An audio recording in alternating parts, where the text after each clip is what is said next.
Fragments of a teaching.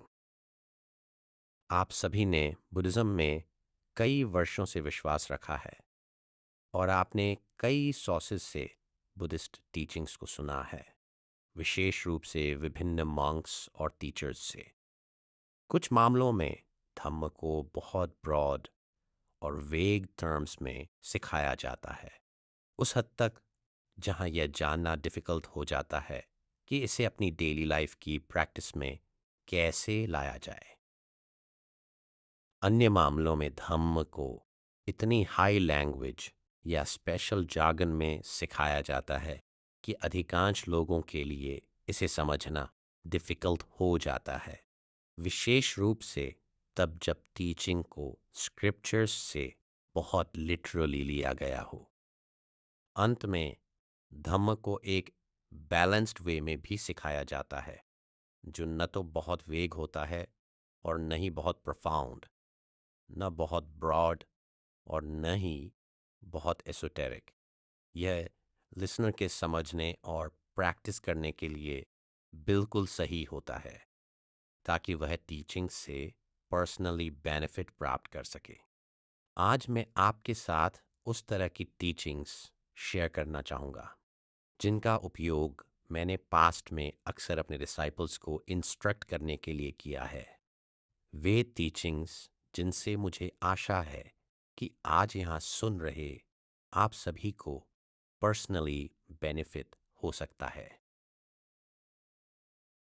वह जो बुद्ध धम्म तक पहुँचना चाहता है, वह जो बुद्ध धम्म तक पहुँचना चाहता है, उसे सबसे पहले ऐसा व्यक्ति होना चाहिए, उसे सबसे पहले ऐसा व्यक्ति होना चाहिए जिसके पास फाउंडेशन के रूप में फेथ या कॉन्फिडेंस हो। उसे बुद्ध धम्म के मीनिंग को इस प्रकार समझना चाहिए। भगवान बुद्ध वह जो जानता है, वह जिसके हार्ट में प्योरिटी, रेडियंस और पीस है।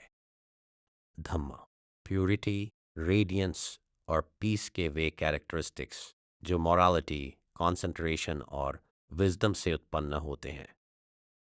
इसलिए वह जो बुद्ध धम्म तक पहुंचने वाला है, वह वही है जो अपने भीतर मॉरालिटी, कंसंट्रेशन और विजडम को कल्टीवेट और डेवलप करता है। बुद्ध धम्म के पाथ पर चलना। स्वाभाविक रूप से जो लोग अपने होम तक पहुंचना चाहते हैं, वे ऐसे लोग नहीं होते जो केवल बैठते हैं और ट्रैवलिंग के बारे में सोचते हैं।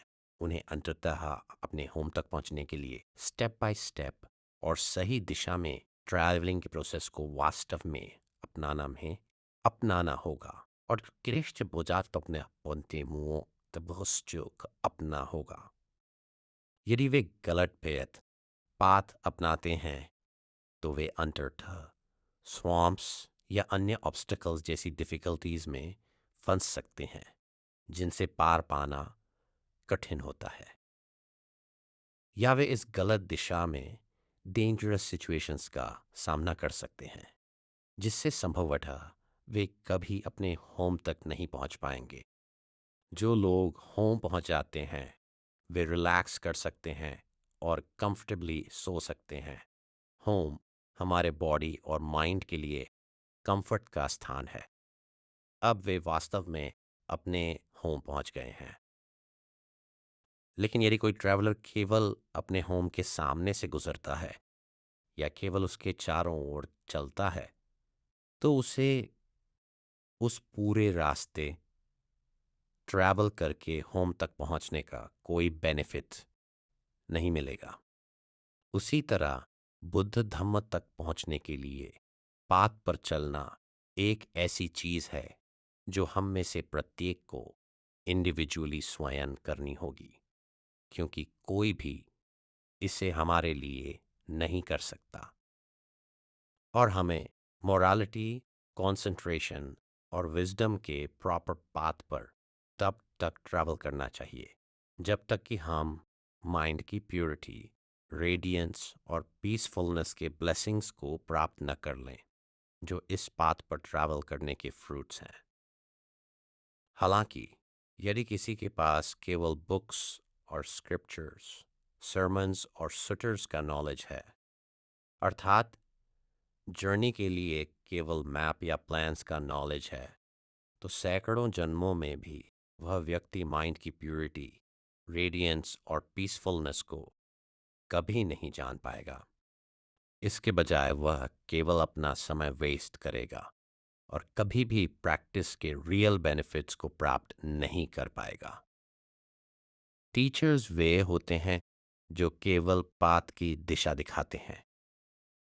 चस टीचर्स को सुनने के बाद हम स्वयं प्रैक्टिस करके उस पाथ पर चलते हैं या नहीं, और इस प्रकार प्रैक्टिस के फ्रूट्स को प्राप्त करते हैं या नहीं, यह पूरी तरह से हम में से प्रत्येक पर निर्भर करता है। इसे देखने का एक तरीका यह है कि प्रैक्टिस की तुलना मेडिसिन की उस बॉटल से की जाए जो एक डॉक्टर अपने पेशेंट के लिए छोड़ देता है। उस बॉटल पर मेडिसिन लेने के डिटेल्ड इंस्ट्रक्शंस लिखे होते हैं, लेकिन पेशेंट चाहे कितनी भी 100 बार उन डायरेक्शंस को पढ़ ले, यदि वह केवल इतना ही करता है तो उसका मरना निश्चित है। उसे उस मेडिसिन से कोई बेनिफिट नहीं मिलेगा और मरने से पहले वह कड़वाहट से कंप्लेन कर सकता है कि वह डॉक्टर बिल्कुल अच्छा नहीं था, कि उस मेडिसिन ने उसे क्योर नहीं किया। वह सोचेगा कि वह डॉक्टर एक फेक था या वह मेडिसिन पूरी तरह से वर्थलेस थी। फिर भी उसने अपना सारा समय केवल बॉटल को एग्जामिन करने और इंस्ट्रक्शंस को पढ़ने में बिताया है। उसने डॉक्टर की एडवाइस को फॉलो नहीं किया और मेडिसिन नहीं ली। हालांकि यदि पेशेंट वास्तव में डॉक्टर की एडवाइस को फॉलो करता है और प्रिस्क्राइब तरीके से रेगुलरली मेडिसिन लेता है तो वह रिकवर हो जाएगा, और यदि वह बहुत इल है तो उसे बहुत अधिक मेडिसिन लेने की आवश्यकता होगी, जबकि यदि वह केवल माइल्डली इल है तो उसे पूरी तरह से क्यूर करने के लिए केवल थोड़ी सी मेडिसिन की आवश्यकता होगी। यह तथ्य कि हमें बहुत अधिक मेडिसिन का उपयोग करना चाहिए हमारी इलनेस की सेवेरिटी का रिजल्ट है। यह पूरी तरह से नेचुरल है और आप केयरफुल कंसिडरेशन के साथ इसे स्वयं के लिए देख सकते हैं। डॉक्टर्स हमारे बॉडी से डिजीज़ को ख़त्म करने के लिए मेडिसिन प्रिस्क्राइब करते हैं। भगवान बुद्ध की टीचिंग्स हमारे माइंड की डिजीज़ को क्योर करने के लिए प्रिस्क्राइब की गई हैं, ताकि इसे वापस इसकी नेचुरल हेल्थी स्टेट में लाया जा सके। इसलिए भगवान बुद्ध को एक ऐसे डॉक्टर के रूप में माना जा सकता है जो माइंड की बीमारियों के लिए क्यूर्स प्रिस्क्राइब करते हैं। वास्तव में वह दुनिया के सबसे महान डॉक्टर हैं। बिना किसी एक्सेप्शन के हम में से प्रत्येक के भीतर मेंटल इल्स पाई जाती हैं। जब आप इन मेंटल इल्स को देखते हैं तो क्या यह सेंस नहीं बनाता कि आप धम्म को एक सपोर्ट के रूप में अपनी बीमारियों को क्योर करने के लिए एक मेडिसिन के रूप में देखें? बुद्ध धम्म के पाथ पर ट्रैवलिंग हमारे बॉडी के साथ नहीं की जाती है। बेनिफिट्स तक पहुंचने के लिए आपको अपने माइंड के साथ ट्रैवल करना होगा। हम इन ट्रैवलर्स को 3 ग्रुप्स में बांट सकते हैं। फर्स्ट लेवल, इसमें वे लोग शामिल हैं जो यह समझते हैं कि उन्हें स्वयं प्रैक्टिस करनी चाहिए और वे यह जानते हैं कि इसे कैसे करना है। वे भगवान बुद्ध, धम्म और सांघ को अपने रिफ्यूज के रूप में लेते हैं और उन्होंने टीचिंग्स के अनुसार डिलिजेंटली प्रैक्टिस करने का संकल्प लिया है। इन लोगों ने केवल कस्टम्स और ट्रेडिशंस का पालन करने को त्याग दिया है और इसके बजाय वे दुनिया के नेचर को स्वयं एग्जामिन करने के लिए रीज़न का उपयोग करते हैं। यह बुद्धिस्ट बिलीवर्स का ग्रुप है। मिडिल लेवल, इस ग्रुप में वे लोग शामिल हैं जिन्होंने तब तक प्रैक्टिस की है जब तक कि उन्हें भगवान बुद्ध की टीचिंग्स, धम्म और सांघा में एक अनशेकेबल फेथ प्राप्त नहीं हो गया। उन्होंने सभी कंपाउंडेड फॉर्मेशंस के ट्रू नेचर की समझ को भी गहराई से जान लिया है। ये व्यक्ति धीरे धीरे क्लिंगिंग और अटैचमेंट को कम करते हैं। वे चीज़ों को पकड़ कर नहीं रखते हैं और उनके माइंड्स में धम्म की डीप अंडरस्टैंडिंग पहुंच जाती है।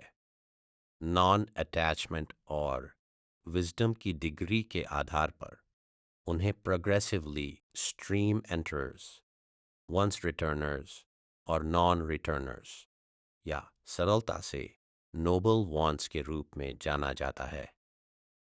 हाईएस्ट लेवल, यह उन लोगों का ग्रुप है जिनकी प्रैक्टिस उन्हें भगवान बुद्ध के बॉडी, स्पीच और माइंड तक ले गई है।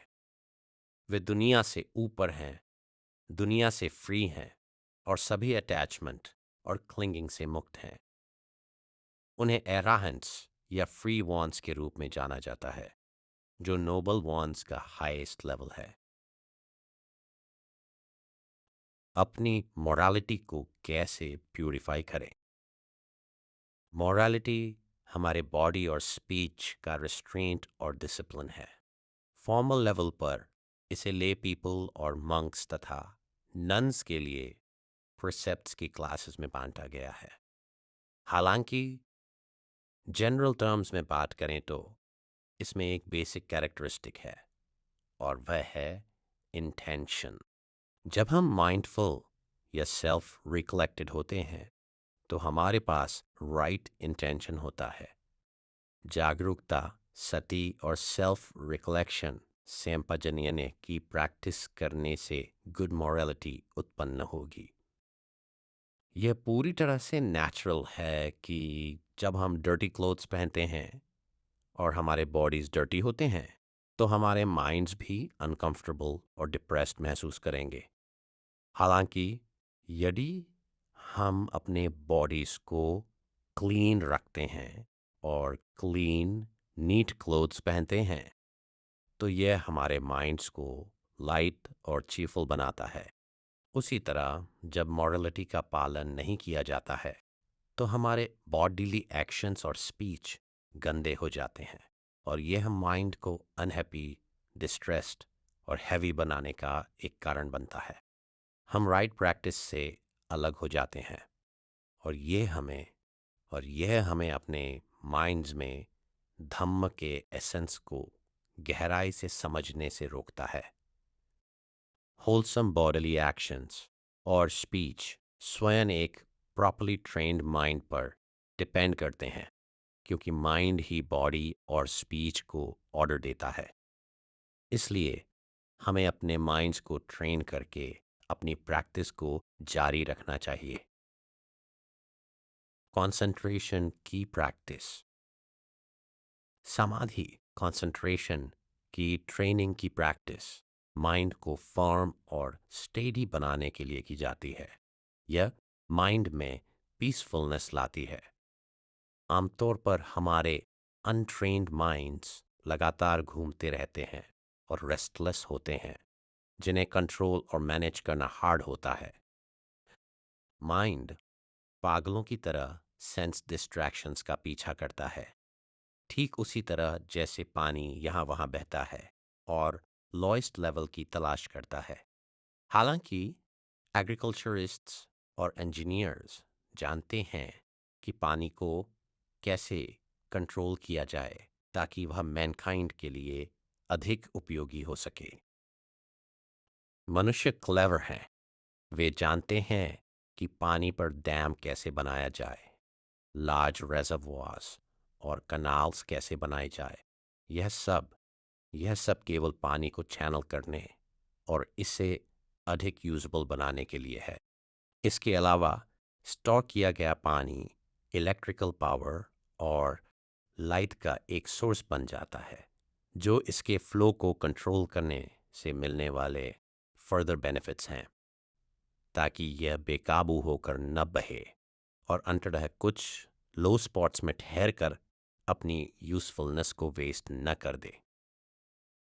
उसी तरह वह माइंड जिसे डैम करके कंट्रोल किया जाता है और लगातार ट्रेन किया जाता है, वह इमेजरेबल बेनिफिट का होगा। भगवान बुद्ध ने स्वयं सिखाया था, वह माइंड जिसे कंट्रोल किया गया है वह ट्रू हैप्पीनेस लाता है। इसलिए हाईएस्ट बेनिफिट्स के लिए अपने माइंड्स को अच्छी तरह से ट्रेन करें। इसी तरह हम अपने चारों ओर जो एनिमल्स देखते हैं, एलिफेंट्स, हॉर्सेस, कैटल, बफलो आदि, काम के लिए यूज़फुल होने से पहले उन्हें ट्रेन किया जाना चाहिए। केवल उन्हें ट्रेन किए जाने के बाद ही उनकी स्ट्रेंथ हमारे लिए बेनिफिट की होती है। उसी तरह वह माइंड जिसे ट्रेन किया गया है, वह एक अनट्रेन्ड माइंड की तुलना में कई गुना अधिक ब्लेसिंग्स लाएगा। भगवान बुद्ध और उनके नोबल डिसाइपल्स सभी ने हमारी ही तरह शुरुआत की थी, अनट्रेन्ड माइंड्स के साथ। लेकिन बाद में देखिए कि वे कैसे हम सभी के लिए रेवरेंस के विषय बन गए, और देखिए कि हम उनकी टीचिंग के माध्यम से कितना बेनिफिट प्राप्त कर सकते हैं। वास्तव में देखिए कि उन पुरुषों से पूरी दुनिया को क्या बेनिफिट मिला है जो उस पार की फ्रीडम तक पहुंचने के लिए माइंड की ट्रेनिंग से गुजरे हैं। कंट्रोल किया गया और ट्रेन किया गया माइंड सभी प्रोफेशंस में, सभी सिचुएशंस में हमारी मदद करने के लिए बेहतर रूप से इक्विप्ड होता है। अनुशासित माइंड हमारे जीवन को बैलेंस्ड रखेगा, काम को आसान बनाएगा और हमारे एक्शंस को गवर्न करने के लिए रीज़न को डेवलप और नर्चर करेगा। अंत में हमारी हैप्पीनेस उसी के अनुसार बढ़ेगी जैसे जैसे हम प्रॉपर माइंड ट्रेनिंग को फॉलो करेंगे। माइंड की ट्रेनिंग कई तरीकों से, कई डिफरेंट मेथड्स के साथ की जा सकती है। वह मेथड जो सबसे अधिक यूज़फुल है और जिसकी प्रैक्टिस सभी प्रकार के लोगों द्वारा की जा सकती है, उसे माइंडफुलनेस ऑफ ब्रीदिंग के रूप में जाना जाता है। उसे माइंडफुलनेस ऑफ ब्रीदिंग के रूप में जाना जाता है। यह है इन ब्रेथ और आउट ब्रेथ पर जागरूकता विकसित करने के बारे में है। इस मोनास्ट्री में हम अपना ध्यान अपनी नोज की टिप पर कंसंट्रेट करते हैं और बद्दिचो मैंट्रा वर्ड के साथ इन ब्रेथ और आउट ब्रेथ्स के प्रति अवेयरनेस विकसित करते हैं। यदि मेडिटेटर किसी अन्य वर्ड का उपयोग करना चाहता है या केवल अंदर और बाहर जाने वाली हवा के उपयोग करना चाहता है या केवल और बाहर जाने वाली हवा के प्रति माइंडफुल रहना चाहता है, तो यह भी बिल्कुल ठीक है। प्रैक्टिस को अपने अनुसार एडजस्ट करें। मेडिटेशन में आवश्यक फैक्टर यह है कि ब्रेथ की नोटिंग या अवेयरनेस को प्रेजेंट मोमेंट में बनाए रखा जाए, ताकि व्यक्ति प्रत्येक इन ब्रेथ और प्रत्येक आउट ब्रेथ के प्रति माइंडफुल रहे, ठीक उसी समय जब वह हो रही हो। वॉकिंग मेडिटेशन करते समय हम पैरों के ज़मीन को छूने की सेंसेशन के प्रति लगातार माइंडफुल रहने की कोशिश करते हैं। मेडिटेशन की इस प्रैक्टिस को यथासंभव लगातार किया जाना चाहिए ताकि यह फ्रूट दे सके। एक दिन शॉर्ट टाइम के लिए मेडिटेट न करें और फिर 1 या 2 सप्ताह या यहाँ तक कि 1 महीने में फिर से मेडिटेट करें, यह रिजल्ट्स नहीं लाएगा। भगवान बुद्ध ने हमें अक्सर प्रैक्टिस करने, डिलिजेंटली प्रैक्टिस करने की शिक्षा दी, अर्थात मेंटल ट्रेनिंग की प्रैक्टिस में जितना हो सके उतना लगातार बने रहना। मेडिटेशन की प्रैक्टिस करने के लिए हमें डिस्ट्रैक्शंस से मुक्त एक सूटेबली क्वाइट प्लेस भी खोजना चाहिए। हमारे बैकयार्ड्स में गार्डन्स या शेडी ट्रीज के नीचे या ऐसे स्थानों पर जहां हम अकेले रह सकें, ये सूटेबल एनवायरनमेंट्स हैं। यदि हम एक मंक या नन हैं तो हमें एक सूटेबल हट, एक क्वाइट फॉरेस्ट या केव खोजनी चाहिए। माउंटेन्स प्रैक्टिस के लिए एक्सेप्शनली सूटेबल प्लेसेस प्रदान करते हैं। किसी भी मामले में हम जहां भी हों, हमें लगातार ब्रीदिंग इन और ब्रीदिंग आउट के प्रति माइंडफुल रहने का प्रयास करना चाहिए। यदि ध्यान अन्य चीज़ों की ओर भटकता है तो इसे वापस कंसंट्रेशन के ऑब्जेक्ट की ओर खींचने का प्रयास करें। अन्य सभी थॉट्स और केयर्स को दूर रखने का प्रयास करें। किसी भी चीज़ के बारे में न सोचें, बस ब्रेथ को देखें।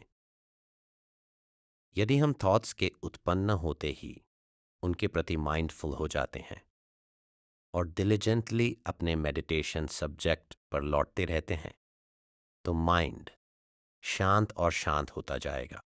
जब माइंड पीसफुल और कॉन्सेंट्रेटेड हो जाए तो इसे कॉन्सेंट्रेशन के ऑब्जेक्ट के रूप में ब्रेथ से रिलीज कर दें।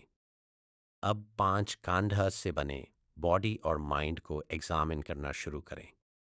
Material form, feelings, perceptions, mental formations और कॉन्शियसनेस। इन 5 कांधास को एग्जामिन करें जैसे वे आते और जाते हैं। आप स्पष्ट रूप से देखेंगे कि वे अनित्य हैं, कि यह इम्परमानेंस उन्हें अनसेटिस्फैक्टरी और अनडिजायरेबल बनाता है, और कि वे अपने आप आते और जाते हैं। चीज़ों को चलाने वाला कोई सेल्फ नहीं है, यह अनात्मा है। वहाँ केवल कॉज और इफेक्ट के अनुसार चलने वाला नेचर ही पाया जाता है। दुनिया की सभी चीज़ें इंस्टेबिलिटी, अनसैटिस्फैक्टरीनेस और बिना किसी परमानेंट ईगो या सोल के होने के कैरेक्टरिस्टिक्स के अंतर्गत आती हैं। इस प्रकाश में पूरे एग्जिस्टेंस को देखने से कांधास के प्रति अटैचमेंट और क्लिंगिंग धीरे धीरे कम हो जाएगी। ऐसा इसलिए है क्योंकि हम दुनिया के ट्रू कैरेक्टरिस्टिक्स को देखते हैं। हम इसे विजडम का उत्पन्न होना कहते हैं। विजडम का उत्पन्न होना। विजडम पैनेनियम हमारे बॉडी और माइंड के वेरियस मैनिफेस्टेशंस के सत्य को देखना है। जब हम 5 कैंधास को एग्जामिन करने के लिए अपने ट्रेन्ड और कॉन्सेंट्रेटेड माइंड्स का उपयोग करते हैं तो हम स्पष्ट रूप से देखेंगे कि बॉडी और माइंड दोनों अनित्य हैं, अनसैटिस्फैक्टरी हैं और सोललेस हैं। यह अनात्मा है। विजडम के साथ सभी कॉम्पाउंडेड चीज़ों को देखने पर हम क्लिंग या ग्रास्प नहीं करते हैं। हम जो कुछ भी प्राप्त करते हैं उसे हम माइंडफुली प्राप्त करते हैं। हम एक्सेसिवली हैप्पी नहीं होते हैं। जब हमारी चीज़ें टूट जाती हैं या डिसअपीयर हो जाती हैं तो हम अनहैप्पी नहीं होते और पेनफुल फीलिंग्स से सफ़र नहीं करते हैं, क्योंकि हम स्पष्ट रूप से सभी चीज़ों के इम्परमानेंट नेचर को देखते हैं। जब हम किसी भी प्रकार की इलनेस और पेन का सामना करते हैं तो हमारे पास इक्वानिमिटी होती है, क्योंकि हमारे माइंड्स को अच्छी तरह से ट्रेन किया गया है। सच्चा रेफ्यूज एक ट्रेन्ड माइंड ही है। यह सब उस विजडम के रूप में जाना जाता है जो चीज़ों के उत्पन्न होने पर उनके ट्रू कैरेक्टरिस्टिक्स को जानता है। विजडम हमारी जागरूकता और कंसंट्रेशन से उत्पन्न होती है। कंसंट्रेशन की उत्पत्ति मॉरलिटी या वर्च्यू के बेस से होती है। ये सभी चीज़ें मॉरलिटी, कंसंट्रेशन और विजडम आपस में इतनी इंटर रिलेटेड हैं कि इन्हें अलग करना वास्तव में पॉसिबल नहीं है। प्रैक्टिस में इसे इस तरह से देखा जा सकता है। सबसे पहले ब्रीदिंग के प्रति अटेंटिव रहने के लिए माइंड की डिसिप्लिनिंग की जाती है। यह मोरालिटी की उत्पत्ति है। जब माइंडफुलनेस ऑफ ब्रीदिंग का निरंतर अभ्यास तब तक किया जाता है जब तक कि माइंड शांत न हो जाए, तो यह कंसंट्रेशन की उत्पत्ति है। फिर ब्रेथ को अनित्य, अनसेटिस्फैक्टरी और अनात्म के रूप में दिखाने वाला एग्जामिनेशन और उसके बाद का नॉन अटैचमेंट विजडम की उत्पत्ति है। इस प्रकार माइंडफुलनेस ऑफ ब्रीदिंग की प्रैक्टिस को मॉरलिटी, कंसंट्रेशन और विजडम के डेवलपमेंट के लिए एक कोर्स कहा जा सकता है। वे सब एक साथ आते हैं। जब मॉरलिटी, कंसंट्रेशन और विजडम सभी डेवलप हो जाते हैं, तो हम इसे उस एट फोल्ड पाथ की प्रैक्टिस करना कहते हैं, जिसे भगवान बुद्ध ने दुख से बाहर निकलने के हमारे एकमात्र रास्ते के रूप में सिखाया था। यह एट फोल्ड पैथ अन्य सभी से ऊपर है, क्योंकि यदि इसे प्रॉपरली प्रैक्टिस किया जाए तो यह सीधे निर्वाणा और पीस की ओर ले जाता है। हम कह सकते हैं कि यह प्रैक्टिस वास्तव में और प्रिसाइसली बुद्ध धम्म तक पहुंचती है। प्रैक्टिस से बेनिफिट्स। जब हमने ऊपर बताए अनुसार मेडिटेशन की प्रैक्टिस की है, तो प्रैक्टिस के फ्रूट्स निम्नलिखित 3 स्टेजेस में उत्पन्न होंगे। फर्स्ट, उन प्रैक्टिशनर्स के लिए जो बुद्धिस्ट बाय फेथ के लेवल पर हैं, उनमें भगवान बुद्ध, धम्म और सांघ के प्रति फेथ बढ़ेगा। यह फेथ प्रत्येक व्यक्ति का रियल इनर सपोर्ट बन जाएगा। इसके अलावा वे सभी चीज़ों के कॉज एंड इफेक्ट नेचर को समझेंगे कि होलसम एक्शन हमेशा होलसम रिजल्ट लाता है और अनहोलसम एक्शन हमेशा अनहोलसम रिजल्ट लाता है। तो ऐसे व्यक्ति के लिए हैप्पीनेस और मेंटल पीस में भारी वृद्धि होगी। सेकंड, जो लोग स्ट्रीम विनर, वंस रिटर्नर या नॉन रिटर्नर के नोबल अटेनमेंट्स तक पहुंच गए हैं, उनका भगवान बुद्ध, धम्म और सांघ में अनशेकेबल फेथ होता है। वे जॉयफुल होते हैं और निर्वाणा की ओर खींचे चले जाते हैं। थर्ड, उन एराहेंट्स या परफेक्टेड वंस के लिए वह हैप्पीनेस होगी जो सभी दुख से मुक्त है। ये भगवान बुद्ध के स्वरूप हैं जो दुनिया से मुक्त हैं और होली वे की यात्रा में कंप्लीट हैं। हम सभी का यह गुड फॉर्चून रहा है कि हम ह्यूमन बीइंग्स के रूप में पैदा हुए हैं और हमें भगवान बुद्ध की टीचिंग्स को सुनने का अवसर मिला है। यह एक ऐसी अपॉर्चुनिटी है जो लाखों अन्य प्राणियों के पास नहीं है। इसलिए केयरलेस या हीडलेस मत बनिए। जल्दी करें और मेरिट्स को डेवलप करें, अच्छे कर्म करें और बिगिनिंग, मिडिल और हाईएस्ट लेवल्स में प्रैक्टिस के पाथ का पालन करें। समय को बिना उपयोग किए और बिना किसी पर्पस के यूं ही बीतने न दें। आज ही भगवान बुद्ध की टीचिंग्स के सत्य तक पहुंचने का प्रयास करें। मैं एक लाओ फोक सेइंग के साथ समाप्त करना चाहूंगा। खुशी और आनंद के कई दौर बीत चुके हैं, जल्द ही शाम हो जाएगी। अब आंसुओं में डूबकर आराम करें और देखें, जल्द ही जर्नी को पूरा करने में बहुत देर हो जाएगी।